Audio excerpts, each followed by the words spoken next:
उत्तर प्रदेश के जनपद मुरादाबाद में आज जल शक्ति मंत्री महेंद्र सिंह का दौरा रहा। तो वहीं 8 मई को उत्तर प्रदेश के मुख्यमंत्री योगी आदित्यनाथ ने मुरादाबाद मंडल की समीक्षा की थी। उसके बाद अब मुरादाबाद के प्रभारी मंत्री डॉक्टर महेंद्र सिंह आज मुरादाबाद पहुंचे और उन्होंने कोरोना वायरस की चैन तोड़ने के लिए मुरादाबाद के सभी प्रशासनिक व स्वास्थ्य विभाग के अधिकारियों के साथ समीक्षा बैठक की है और उसके बाद कोविड-19 अस्पतालों का निरीक्षण भी किया है। महेंद्र सिंह ने ऑक्सीजन की मांग और उसकी उपलब्धता को भी चेक किया है। महेंद्र सिंह ने स्वास्थ्य विभाग के अधिकारियों को निर्देश दिए हैं कि किसी को भी किसी तरह की कोई परेशानी नहीं होनी चाहिए, सही से लोगों का इलाज होना चाहिए और उसके लिए ऑक्सीजन की जरूरत हो तो उसके ऑक्सीजन उपलब्ध कराई जानी चाहिए। प्रदेश सरकार में जल शक्ति मंत्री और जनपद प्रभारी महेंद्र सिंह अपने 1 दिवसीय दौरे पर आज मुरादाबाद पहुंचे हैं, जहां मुरादाबाद में रेलवे मनोरंजन सदन में चल रहे टीकाकरण केंद्र का भी निरीक्षण किया है। निरीक्षण के दौरान टीकाकरण कराए जाने वाले लोगों से बात कर व्यवस्थाओं को भी जाना है, साथ ही लोगों को वैक्सीनेशन कराने के प्रति जागरूक भी किया है। उसके बाद प्रभारी मंत्री ने जनपद के पंडित दीनदयाल उपाध्याय संयुक्त चिकित्सालय और MCH बिंग महिला चिकित्सालय कोविड अस्पताल का निरीक्षण कर मरीजों का हाल भी जाना है। इसके अलावा मुख्यालय पर बने Covid command and control centre का भी निरीक्षण किया है। निरीक्षण के बाद दिल्ली रोड स्थित सर्किट हाउस में जनप्रतिनिधियों, प्रशासनिक और स्वास्थ्य विभाग के अधिकारियों के साथ बैठक की है। बैठक के बाद मीडिया के साथ प्रेस वार्ता करते हुए बताया है कि प्रदेश के मुखिया योगी आदित्यनाथ के फॉर्मूला टेस्ट ट्रैक और ट्रिक पर हो रहे कार्यों के चलते पूरे उत्तर प्रदेश में एक्टिव मरीजों की संख्या तेजी से कम हो रही है। पूरे प्रदेश में आज ऑक्सीजन हर हाल जनपद में भरपूर मात्रा में उपलब्ध है, उसके लिए दूसरी चीजों की यूज किया जा रहा है। कोरोना के खात्मे के लिए प्रदेश के हर जनपद में निगरानी समितियों का निर्माण का लक्षण युक्त लोगों को दवा किट उनके घर तक पहुंचाई जा रही है। फॉगिंग सैनिटाइजेशन का कार्य विशाल स्तर पर किया जा रहा है। अब कोविड-19 पर नियंत्रण स्थापित हो पाएगा। मुरादाबाद से शीतल ठाकुर की रिपोर्ट।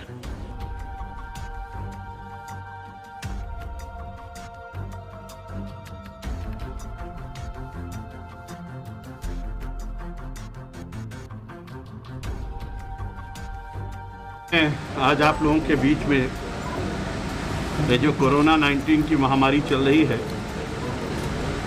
उसी के दृष्टि से मुरादाबाद जिले में आया हूँ। माननीय मुख्यमंत्री जी भी इसके पहले मुरादाबाद आए थे और उनकी प्रेरणा, उनके आशीर्वाद के कारण से मुरादाबाद की व्यवस्थाएं बहुत सुव्यवस्थित तरीके से चली, जिसका परिणाम है कि आज हमारा मुरादाबाद काफ़ी कुछ हद तक कोरोना पर नियंत्रण कामयाबी करने में सफल हुआ है। बड़ी बात है कि आप सब जानते हैं कि माननीय प्रधानमंत्री जी की प्रेरणा, उनका आशीर्वाद और जिस तरीके से भारत सरकार ने सहयोग प्रदान किया है और आदरणीय मुख्यमंत्री जी का अथक परिश्रम, कोरोना बीमारी से ग्रसित होने के बावजूद भी माननीय मुख्यमंत्री जी ने बहुत अच्छा काम किया और उसके बाद ऐसे ठीक हुए उन्होंने तुरंत जनता के बीच में जाने का निर्णय लिया। जो होम आइसोलेशन में लोग थे उनसे संवाद स्थापित करना, कमांड सेंटर को देखना, अस्पतालों का निरीक्षण करना और इन सब चीज़ों का परिणाम ये हुआ कि 30 अप्रैल को उत्तर प्रदेश में कुल 3,10,783 केस थे एक्टिव केस, वो घट करके आज 84,880 केस पर आ गया है।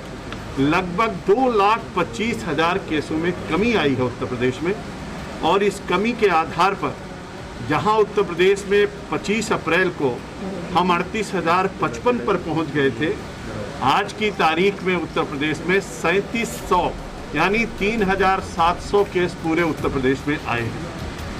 इतनी तेजी के साथ गिरावट और उस पर नियंत्रण स्थापित करना और माननीय मुख्यमंत्री जी के द्वारा जो टेस्ट और ट्रीट की व्यवस्था की गई, जिसकी तारीफ विश्व स्वास्थ्य संगठन ने भी किया, पूरे भारत में इसकी तारीफ और चर्चा हो रही है। टेस्टिंग को बढ़ाया गया। उत्तर प्रदेश पहला राज्य है जहां पर एक दिन में 3,07,000 टेस्ट करके एक रिकॉर्ड बनाया गया और अभी तक कुल 4,62,00,000 से ज़्यादा टेस्ट उत्तर प्रदेश में हो चुके हैं। और इस तरीके से अगर देखा जाए तो हमारे मुरादाबाद में भी जहां हम लोग 30 अप्रैल को 9,455 एक्टिव केस थे, आज की तारीख में एक्टिव केस 1107 रह गए हैं। यानी उसकी गिरावट के आधार पर अगर हम देखें तो जहां उत्तर प्रदेश में 2,25,000 केस घटे हैं, वहीं पर हमारे मुरादाबाद में 8,328 केस घटे हैं। पॉजिटिविटी रेट अगर आप देखेंगे तो उत्तर प्रदेश में उस घटाव के आधार पर आज की जो रिपोर्ट आई है उसके आधार पर हम लोग लगभग 1.5% पर आकर स्टैंड कर रहे हैं। और वहीं पर हमारे इस मुरादाबाद में भी हम लोग 1 से 1.5%, 1.5 से 1.25% पर आकर के स्टैंड कर रहे हैं। डेथ रेट भी उत्तर प्रदेश में 1% से नीचे आ गया है और हमारे यहाँ पर 0.97% मुरादाबाद में है। और इस आधार पर हम डेथ रेट में भी बहुत तेज़ी के साथ कमी आई है।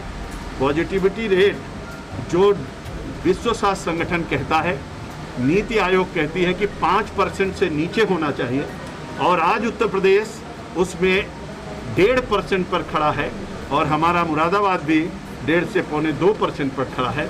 आप कल्पना करिए कि 5% से नीचे और 1.5%, 1% पर ले आना, यानी तेज़ी के साथ इस पर नियंत्रण स्थापित किया गया है। और इसी के साथ साथ जो वैक्सीनेशन का काम हो रहा है उसमें भी अभी उत्तर प्रदेश ने 1,63,00,000 वैक्सीनेशन कराया है। हमारे मुरादाबाद में भी लगभग 2 लाख वैक्सीनेशन हो चुका है। यहाँ पर 70 स्थानों पर जो सेशन चल रहे हैं, 70 सेशन चल रहे हैं और 33 स्थानों पर वैक्सीनेशन का काम हो रहा है। यानी सभी दृष्टियों से जहाँ वैक्सीनेशन अच्छे ढंग से हो रहा है, आज हम वैक्सीनेशन सेंटर पर भी गए थे और उसी के साथ साथ इन सब कामों को लेकर के देखते हुए एक बहुत अच्छा अभियान यहाँ पर चल रहा है। अस्पताल का भी निरीक्षण मैंने किया है, वैक्सीनेशन सेंटर को देखा है, अद्भुत कमांड सेंटर चल रहा है जो ICCC का यहाँ पर काम है, उसके माध्यम से भी हम लोगों ने देखा। हमने मरीज से सीधे संवाद भी स्थापित किया, उनकी हालचाल भी मैंने लिया है और उसके बाद यहाँ अधिकारियों के साथ हमने बैठक किया। एक एक चीज़ पर अच्छे ढंग से sanitisation, fogging, community kitchen, testing, trace, treat और इसके साथ निगरानी समितियों का काम, RRT का काम, सभी कामों पर हम लोगों ने विस्तार से यहाँ पर चर्चा की है। और निश्चित रूप से हमारे जनप्रतिनिधियों ने, हमारे विधायक जी, हमारे महापौर जी, हमारे विधान परिषद के सदस्य, हमारे संगठन के दोनों अध्यक्ष और आदरणीय मंत्री जी का जो आशीर्वाद है, सब लोग मिल करके सामूहिकता के साथ बहुत अच्छे ढंग से काम कर रहे हैं, जिसके कारण से आज मैं पूरे दावे के साथ कह सकता हूँ कि अब किसी को कोई समस्या नहीं आने पाएगी। मेडिकल की किट उनके घर पहुँच रही है, हालचाल भी ले रहे हैं, सभी व्यवस्थाओं को सुनिश्चित करा रहे हैं और पूरी तरीके से कोरोना पर नियंत्रण स्थापित करने में मुरादाबाद सफलता हासिल कर रहा है। जैसे कि सर प्रयास लगाए जा रहे हैं कि अभी इसकी थर्ड वेव आना बाकी है, तो किस तरीके से हमारी तैयारी है? क्योंकि सेकंड वेव में हमने देखा काफ़ी सारी ऑक्सीजन की शॉर्टेज थी, तो क्या हमारी तैयारी है? देखिए, कितनी अच्छी बात है कि आज ऑक्सीजन हमारे पास सरप्लस है। हम 33 MT ऑक्सीजन प्राप्त हो रहा है, 17 MT हमारा खर्च हो रहा है, यानी जस्ट डबल ऑक्सीजन हमको मिल रहा है। रेमडेसिविर की कोई कमी नहीं है, दवाई की कोई कमी नहीं है। तीसरी वेव के लिए माननीय मुख्यमंत्री जी ने निर्देशित किया है, डिस्ट्रिक्ट हॉस्पिटल में हम बच्चों के लिए PICU तैयार कर रहे हैं और उसमें कम से कम 30 बेड का ICU बना रहे हैं। उसी तरीके से मेडिकल कॉलेज में 100 बेड का ICU बन रहा है और हर तरीके की तैयारी, अगर तीसरी वेव आती है जिसकी आशंका व्यक्त की जा रही है, तो उसकी भरपूर तैयारी उत्तर प्रदेश कर रहा है। जिसी तरीके से ब्लैक फंगस की जो बात आई थी उसको महामारी भी घोषित किया गया। हमारे मुरादाबाद के 2 केस आए थे, उसको भी रेफर किया गया है और इस तरीके से सब तरीके की तैयारियों से लैस उत्तर प्रदेश होगा। अगर बाई चांस तीसरी वेव आती है, भगवान न करे कि आए, तो हम लोग उसके लिए अभी से पूरी तैयारी कर रहे हैं। मंत्री जी, भाजपा के विधायक नंद किशोर गुर्जर जी ने सुप्रीम कोर्ट में याचिका दायर की है कि गाजियाबाद में ऑक्सीजन की कालाबाजारी हो रही है, जिसमें सुनवाई 7 तारीख को होनी है। क्या अपनी ही सरकार के खिलाफ क्या कहना चाहेंगे? देखिए, कितनी अच्छी बात है कि आज उत्तर प्रदेश में हमारे जितने ऑक्सीजन है, लगभग 1100 MT ऑक्सीजन आ रहा था और खपत इस समय 300, 350, 400 पे आ गई है। सरप्लस ऑक्सीजन है, दवाई सरप्लस है, इंजेक्शन सरप्लस है, किसी तरीके की कोई कमी नहीं है और पूरे भारत में और देश में और दुनिया के अंदर उत्तर प्रदेश की व्यवस्थाओं की तारीफ हो रही है। मैं समझता हूँ इतनी अच्छी व्यवस्था जो माननीय मुख्यमंत्री जी ने किया है, ये अद्भुत है, अनुकरणीय है, अतुलनीय है। इसकी चर्चा, इसकी बातें जितनी प्रशंसा की जाए उतना कम है। हम आदरणीय मुख्यमंत्री जी का अभिनंदन करते हैं, आदरणीय प्रधानमंत्री जी का आभार व्यक्त करते हैं, जिनकी प्रेरणा और आशीर्वाद से निश्चित रूप से उत्तर प्रदेश सुरक्षित है, संरक्षित है और कोरोना जैसी महामारी पर नियंत्रण स्थापित करने में कामयाब हुआ है। सर, ये ऑक्सीजन प्लांट मुरादाबाद में कब तक स्थापित देखिए, होगा? ऑक्सीजन प्लांट मुरादाबाद में 5 ऑक्सीजन प्लांट लगने जा रहे हैं। सारी व्यवस्था हो चुकी है, प्रोसेस में सब चीज़ें हैं। जल्दी से जल्दी सब व्यवस्थाएं होंगी और हर जगह ऑक्सीजन प्लांट हमारे दिखाई पड़ेंगे। सर, ब्लैक फंगस में जो इंजेक्शन यूज़ होने वाले हैं, एंटी फंगल इंजेक्शन, उनकी कालाबाजारी हो रही है, बाजार में शॉर्टेज हो गई है। देखिए, उत्तर प्रदेश में किसी प्रकार की कोई कालाबाजारी नहीं होने पाएगी। बहुत अच्छे ढंग से लोगों को सब चीज़ें प्राप्त होंगी और उस पर माननीय मुख्यमंत्री जी ने अपनी दृष्टि रखी है। सब चीज़ें अच्छे ढंग से व्यवस्थित होंगी। मंत्री जी, किसानों को आज 6 महीने हो गए धरना देते हुए। आज किसान 6 महीने काला दिवस मना रहा है, इसमें आप देखिए, कोविड जैसी महामारी के दौरान आज मैं आप लोगों के बीच में कोविड पे बात करने के लिए आया हूँ और आपको सब मीडिया के मित्रों के सहयोग के कारण से जो कोविड पर इतनी बड़ी सफलता प्राप्त हुई, उसमें आपकी भी बहुत बड़ी भूमिका है। और मैं सबसे चाहूँगा कि इस कोविड जैसी महामारी को परास्त करने के लिए हमको आपको सबको एकजुट होकर के इसमें लगना चाहिए और उस पर जो नियंत्रण स्थापित किया है पूरी तरीके से हम लोगों को विजय प्राप्त हो।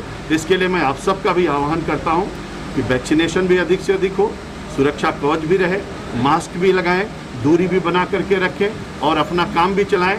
जीवन और जीविका दोनों को लेकर के हम लोग चलें, जिससे हम लोग इसमें सफल हों। बहुत बहुत धन्यवाद आपका। मंत्री, कोविड के चलते बहुत सारे बच्चे अनाथ हुए हैं, उनको लेकर क्या? अनाथ बच्चों के लिए माननीय मुख्यमंत्री जी ने व्यवस्था किया है कि जिनके माता पिता नहीं हैं, उनकी पूरी जिम्मेदारी सरकार उठाएगी। उनके पढ़ाई, रहने, खर्चा जितना कुछ होगा सब सरकार उसका वहन करेगी। माननीय मुख्यमंत्री जी ने घोषणा किया है। माननीय मुख्यमंत्री जी ने कहा है कि गरीब लोग जो हैं उनको फ्री में 3 महीने का राशन भी दिया जाएगा। मुफ्त में 1 यूनिट पर 3 किलो गेहूँ, 2 किलो चावल की व्यवस्था किया है। और जो पटरी, ठेला, खुमचा और जो नाई, धोबी ऐसे लोग हैं, उनको सबको भी सूची बना के भरण पोषण भत्ता भी 1000 रुपये दिया जाएगा। इसकी भी व्यवस्था की गई है। 45 प्लस के लोगों को भारत सरकार ने मुफ्त में वैक्सीनेशन का आदेश किया है माननीय प्रधानमंत्री जी ने, और 18 प्लस के लोगों को उत्तर प्रदेश सरकार ने मुफ्त में वैक्सीनेशन का आह्वान किया है। तो हर तरीके की व्यवस्था सरकार कर रही है, किसी को कोई चिंता करने की आवश्यकता नहीं है। मैं समझता हूँ ये अद्भुत व्यवस्था है कि घर पर दवाई, घर पर टेस्ट करने वाले लोग, निगरानी समिति, हाल चाल, मुफ्त में राशन, भरण पोषण भत्ता, सभी व्यवस्था, जो अनाथ हुए बच्चे उनकी जिम्मेदारी, इस तरीके से सरकार जनता के साथ है, जनता के द्वार है और उस काम को कर रहे हैं और उसी की निगरानी के लिए आज मैं आपके बीच में आता हूँ। Thank you.